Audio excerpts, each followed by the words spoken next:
Ustaz, Ana mau nanya nih. Kebetulan kan emang sekarang-sekarang ini banyak orang yang alhamdulillah udah dengar kajian, udah tahu sunnah seperti apa. Nah, banyak itu dari teman-teman kita yang baru hijrah nih, Tat. Itu pada bingung.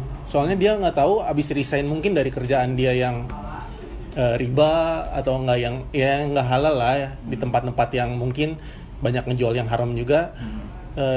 Mereka tuh pada bingung, Tat, buat kerja tuh di mana lagi. Soalnya kan kalau mereka lepas kerjaan yang sekarang, mereka pada nggak punya kerja lagi di tempat lain. Itu gimana, Tat? Sebenarnya kalau kita berbicara secara teori, memang kita harus bersabar. Tetapi kan tingkat kesabaran manusia itu kan macam-macam. Iya. Tergantung dengan tingkat keimanan yang dimiliki oleh seseorang. Oke. Jadi ada orang-orang tertentu yang mereka memang memiliki kelebihan dari sisi rezeki, ya, atau pakar dalam ekonomi, itu harus memberikan solusi dalam masalah kayak gini.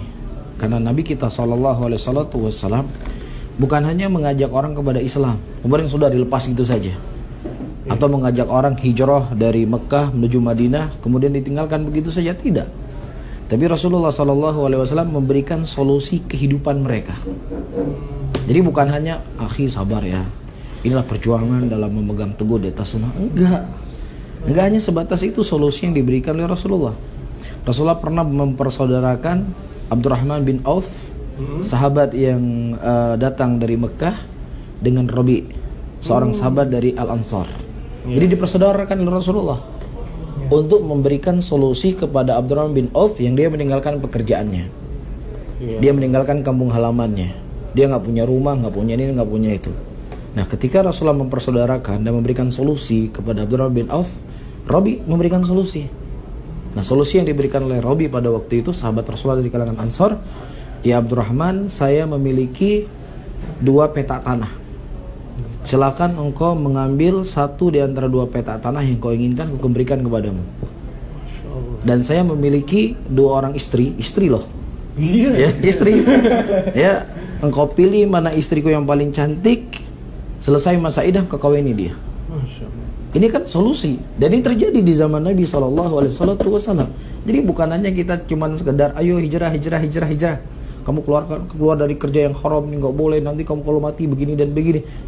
Titik sampai di situ. Nggak bisa. Harus ada solusi yang diberikan dari sisi kehidupan dunia mereka. Apa yang harus mereka lakukan?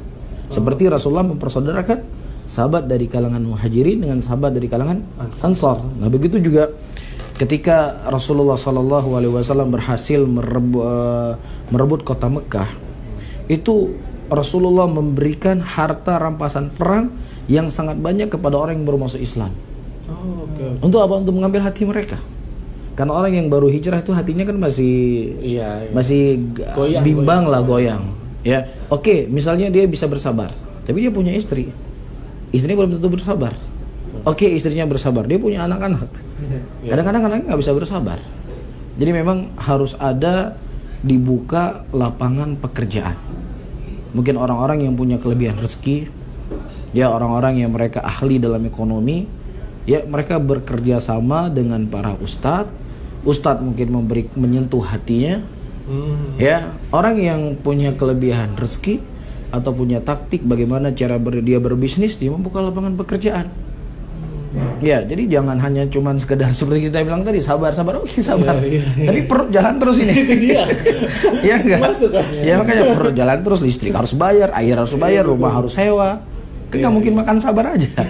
Ya enggak? Dan tingkat keimanan seseorang itu kan berbeda-beda antara satu dengan yang lainnya. Jadi nggak bisa sahabat Rasulullah, mereka bisa bersabar. Tapi diberikan solusi oleh Rasul dalam kehidupan keduniaan mereka. Jadi teman-teman yang mereka memang punya kelebihan rezeki, ya jangan meninggalkan teman-teman yang baru hijrah begitu saja. Tapi ayo kita buka lapangan pekerjaan. Ya, orang Islam adalah orang yang mereka selalu bersemangat dan selalu menciptakan hal-hal yang baik di tengah lingkungannya. Apakah dengan akhlaknya ataukah dengan hartanya. Ya, ada seorang sahabat Rasulullah yang mungkin kita kenal semuanya, Thalhah bin Ubaidillah. Para ulama menyebutkan kenapa Thalhah bin Ubaidillah tidak banyak meriwayatkan hadis dari Rasulullah, dalam keadaan beliau inilah orang yang paling awal masuk Islam. Di antara sebabnya beliau banyak membuka lapangan pekerjaan. Ya, beliau berniaga, beliau berdagang. sehingga dengannya banyak manfaat yang beliau dapatkan. Oleh karena itu Umar bin Khattab radhiyallahu taala anhu, ya, beliau pernah menyarankan seorang laki-laki yang tidak bekerja disuruh bekerja oleh Umar bin Khattab. Ya, jadi ada hal-hal dari isyarat dari sahabat Rasulullah membuka lapangan pekerjaan. Jadi bukan hanya cukup sabar saja seperti itu. Jadi untuk orang-orang yang baru hijrah ini Tat, maksudnya kan kadang ada orang yang malu juga untuk minta pekerjaan ya Tat ya. Tapi di satu sisi orang yang punya kelebihan harta pun mereka bingung juga gitu, maksudnya takutnya orang yang nggak capable lah atau apa. Jadi salah satu solusinya itu emang harus dari ustadz menyampaikan ke orang yang kelebihan itu. Ya mungkin nggak mesti ustadz ya, nggak mesti. Tapi setidaknya kita harus peduli lah, melihat keadaan, melihat kondisi, bagaimana keadaan saudara kita. Mungkin ada hal-hal yang perlu kita bicara berdua empat mata. Ya, gimana antum setelah hijrah, bagaimana perekonomian antum, bagaimana keluarga. Harus dibangun komunikasi seperti ini. Ya, jangan ditinggalkan begitu saja. Soalnya jarang, banyak juga orang yang ngaji, maaf ya Tete ya, cuman afwan nih buat untuk nyapa sesama muslim aja susah gitu ya. Gimana mau ngobrol gitu. Ya makanya itulah sebuah kesalahan. Kita lihat bagaimana Nabi kita SAW, satu sahabat dari Ansor, satu sahabat dari Muhajirin, dipersaudarakan oleh Rasul. Jadi ayo kamu berdua gabung gitu. Ya, misalnya sekarang ya Adit punya usaha bisnis.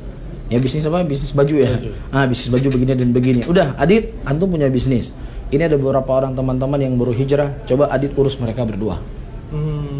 Ya, mungkin ada orang yang semangat atau ada inisiatif sendiri. Nih Alul misalnya punya bisnis apa nih? Ayo Alul, bantu teman-teman.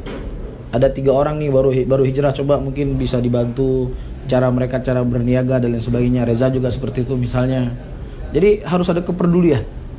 Ya, jangan hanya kita sentuh hatinya, karena ketika hati memang betul kita sentuh, tapi perut ini kadang sulit diajak kompromi. Ini jadi masalah. Itu yang susah kesentuh.